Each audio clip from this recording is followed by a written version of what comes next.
والسلام علیکم ورحمۃ اللہ وبرکاتہ۔ کہ رسول علیہ السلام فرماتے ہیں العلم حیات الاسلام و عماد الدین، کہ علم اسلام کی زندگی ہے، جب تک علم رہے گا اسلام رہے گا۔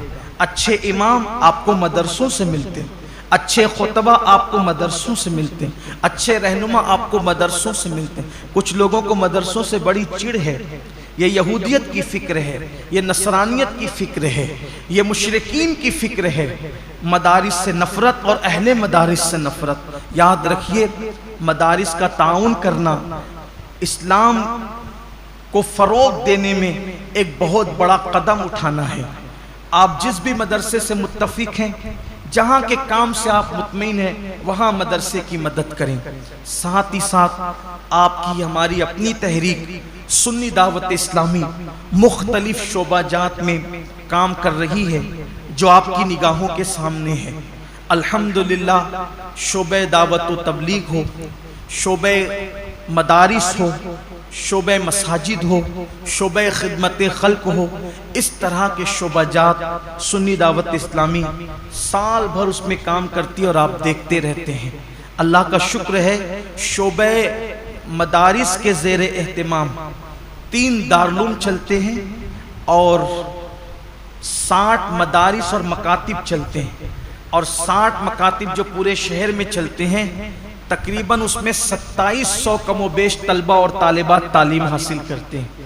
تو اگر اللہ نے آپ کو نوازا ہے تو اپنے زکوٰۃ، خیرات اور فطرے کی رقم سے آپ ان تمام شعبہ جات کو مضبوط کریں۔ اللہ کا شکر ہے، اجتماعی شادیوں کا نظم بھی آپ دیکھتے رہتے ہیں، سال بھر میں ساری ایکٹیویٹیز آپ کے سامنے ہیں۔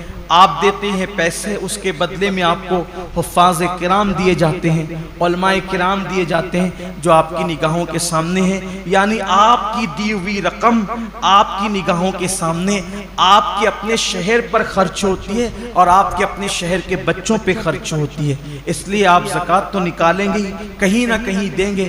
اس سے بہتر ہے کہ آپ کی زکوٰۃ آپ کی نگاہوں کے سامنے صحیح مصرف میں خرچ ہو۔ اس کے لیے آپ ہمارے ذمہ داران سے رابطہ قائم کریں۔ مثال کے طور پہ مسجد کے ہمارے امام صاحب حضرت مولانا حافظ و قاری غفران رضا اشرفی صاحب، وہ یہیں آپ کو موجود ملتے ہیں، آپ ان سے رابطہ کر لیں۔ ہمارے عثمان بھائی ہیں، ان سے رابطہ کر لیں۔ ہمارے جمیل بھائی ہیں، ان سے رابطہ کر لیں۔ دیگر احباب ہیں، لیکن میری گزارش ہے کہ آپ شعبہ مدارس و مساجد کو اور تحریک کو اپنے عطیات سے، زکوٰۃ و صدقات سے ضرور مضبوط اور مستحکم کریں، تاکہ اللہ تعالیٰ کا دین مزید فروغ پائے اور دین کو اللہ تعالیٰ مزید ترقی عطا فرمائیں۔ ساتھ ہی ساتھ اپنے رشتہ دار اور احباب کا بھی اور اپنے آس پڑوس کا بھی خصوصی خیال فرمائیں اور خصوصی توجہ فرمائیں۔ اللہ تبارک و تعالیٰ پوری امت پر کرم کی نظر فرمائیں، اور خاص طور پر 2 وقت کو ضائع نہ کریں، 2 ٹائم کو ضائع نہ کریں۔ ایک تو سحری کا آخری وقت جو فجر سے پہلے کا ہوتا ہے، اور ایک تو افطار کا وقت جو بالکل غروب کے قریب ہوتا ہے۔ یہ 2 وقت تو بہت قیمتی، پورا مہینہ ہی قیمتی ہے، لیکن یہ 2 اوقات ایسے ہیں کہ اللہ تبارک و تعالیٰ نے اپنے بندوں سے وعدہ فرمایا ہے کہ ان اوقات میں کی جانے والی دعا کو اللہ تعالیٰ رد نہیں فرمائے گا۔ اس وقت تو پورا عالم اسلام تکلیف میں، مصیبتوں میں، بلاؤں میں گرفتار ہے۔ میری گزارش ہے کہ اگر آخری وقت میں ہاتھ اٹھا دیں اور اللہ کی بارگاہ میں دعا کریں کہ اللہ تمام عالم اسلام کی مصیبتوں کو، مشکلوں کو دور فرما کر آسانیاں پیدا فرما دے، بالخصوص کورونا اور لاک ڈاؤن کی یہ جو نحوستیں ہیں، اللہ سب کا خاتمہ کر دے۔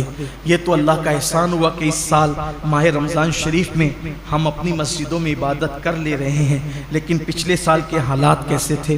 اس لیے خصوصی گڑ گڑا کر اللہ کی بارگاہ میں دعا کریں، اور اللہ کا کوئی بندہ اللہ کی بارگاہ میں دعا کرتا ہے، اللہ اس کی دعا کو رد نہیں کرتا۔ اس لیے گڑ گڑائیں، اللہ سے کچھ مانگ لیں۔ یہ لمحے زندگی میں بار بار آیا نہیں کرتے، پتہ نہیں کس کی زندگی کتنی ہے، کس کا وقت کتنا ہے۔ اس لیے فجر سے پہلے کا جو وقت ہے سحری کا وقت، اس میں خوب گڑ گڑا لیں، ہو سکے تو 2 رکعت نفل نماز تہجد کی پڑھ لیں، اور اس کے بعد 5 سے 10 منٹ کا وقت نکال کر اللہ کی بارگاہ میں روئے، گڑ گڑائیں اور خوب مانگیں۔ انشاءاللہ سارے آپ کے مسائل بھی اللہ حل فرمائے گا، امت کے مسائل بھی حل فرمائے گا، اور ساتھ ہی ساتھ افطار کے وقت جو ٹائم ہوتا ہے اس میں بھی دعا کریں۔ اس وقت بھی دعا کی قبولیت کا اعلان کیا گیا ہے۔ مانگنے والا کتنا بھی گنہگار ہوگا، مجرم ہوگا، لیکن اللہ تبارک و تعالی ضرور عطا فرمائے گا۔ یہ 2 اوقات ایسے ہیں، اس لیے ان دونوں ٹائم دعاؤں کا اہتمام کریں، اور صرف اپنے لیے ہی نہ مانگیں بلکہ پوری امت کو شامل کریں۔